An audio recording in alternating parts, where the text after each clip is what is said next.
Hey, what's up, guys? This is John. And Brian. And we're here with Doodle, Dabble, one of the more unique analysts in the Brownie community. How are you today? I'm doing fantastic. How about you? Doing pretty good. Woohoo! We're good. Yeah. Okay, so we asked everyone this, but I feel it's one of those questions that always needs to be said. What's your Brownie story? How'd you get into the fandom? Let's see, my Brownie testimony, actually, if someone told me that I was going to be doing this when I first was introduced to MLP, I would have probably been either scared of them or laughed, because when I first was shown, when I was a little kid, I was actually scared of MLP. Really? It was, yeah, it just looked at the same, like, that's not normal, that's not what they're supposed to look like, this is, I was scared of that and Dragon Ball Z, and so... Like, all these things that the Brony community is, like, really known for, I was mortified of as a kid. And so, when I was in high school, somewhere in high school, probably freshman year, I was going to an anime convention with my friends. And we were making the costumes, and my friend's like, dude, there's a show that I gotta show you. I'm gonna take you to a panel of it, whether you like it or not. So she strapped me to a chair and showed me the first 2 episodes of season 2, and I'm like, this is pretty cool. What is this thing? And so we went over to a panel of it, and we're trying to find this thing. And I'm like, I want to go up to the nearest person there, and I'm like, is this for the pony panel? And this guy that is the stereotypical brony of that time period, like, probably looked like he hadn't even showered in, like, a week or something like that. Turns around, and he's like, oh, do you like ponies too? Oh my gosh, look at my plushie! And it has this Nightmare Moon plushie, and I'm like, that's nice. And he's like, oh, look, maybe I could light up for you. And he proceeds to make this thing do a light show, and I'm like, that's nice. Get away from me. And so I ended up being where the pony panel was, and my friend was all excited. I was mortified, and there was all this weird talk of weird things. I was having no clue what was going on, and then my friend kept on showing me episodes of the show and, like, analyzing it for me, being like, this is how and why the show is so great. And I ended up really liking the show and just kind of watched it on my own time. And then I discovered the analysis community when I got to late high school or college, and that's when my love of the show really started taking off. I made a video called How Analysis Saved the Show for me, because if I didn't have analysis, MLP would just be that show that I watch on a Saturday morning, like, this is fun, like, feeling like a little kid again. And since my friend started me off with the show, like, showing me how, like, the workings of the show and how well put together it is, like, just that appreciation of the show made me really fall in love with it.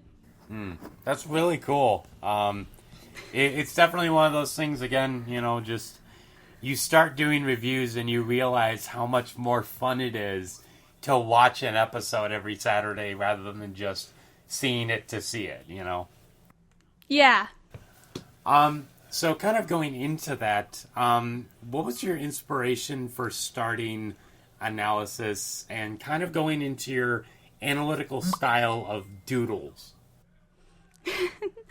Well, I loved watching the analysis videos. Tommy Oliver was the first one that I saw, and then it just took off from there. And I really liked the community. I loved the thoughts that were going into it.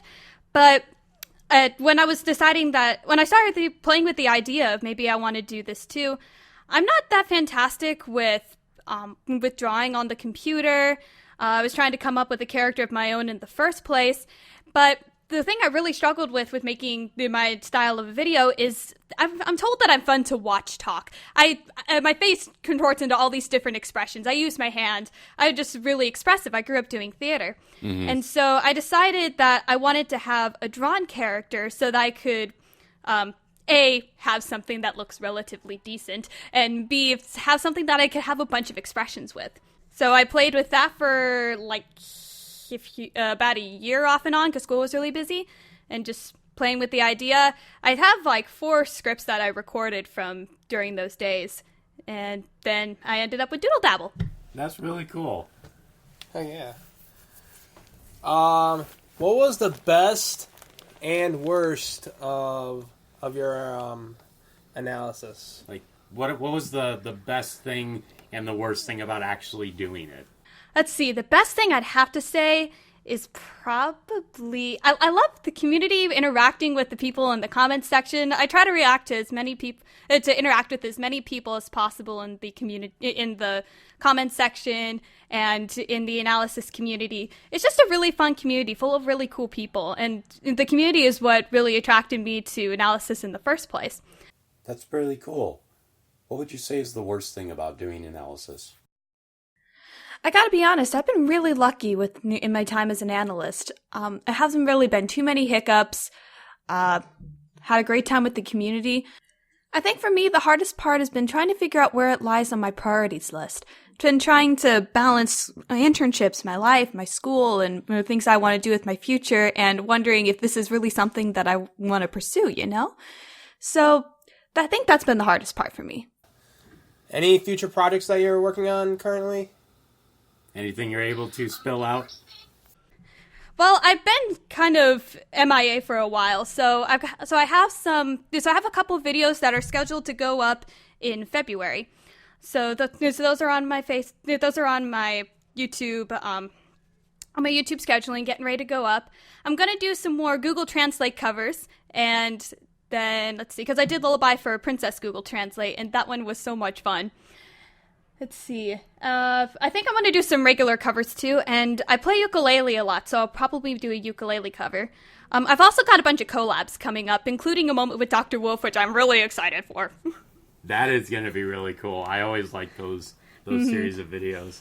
Dr. Wolf helped me get my channel going, so I'm really excited to do this. That's really cool. Yeah, ukulele is also really awesome to do too. Very interesting. Last question we have for you is, do you have any shout-outs you want to give for this? Shoutouts? Oh, okay. Let's see. Dr. Wolf for helping me get my channel started up and for being a great inspiration. Thank you, you rock. Silver Quill for also being a wonderful inspiration, just being a really cool guy. I finally got to meet him. Let's see. My parents for supporting me and not thinking I'm insane. To Emma, I love you. Thanks for being the first person to ever read Doodle, Dabble and help me get this going and just being my first cheerleader. For my roommates for being such wonderful supports. To Maddie, Finn, and all the awesome people in the comments section. I love hanging out with you guys. Very cool. All right, well, thank you so much for coming on. This was a lot of fun to do. Yeah, that's it from me, John. And me, Brian. And Doodle Dabble.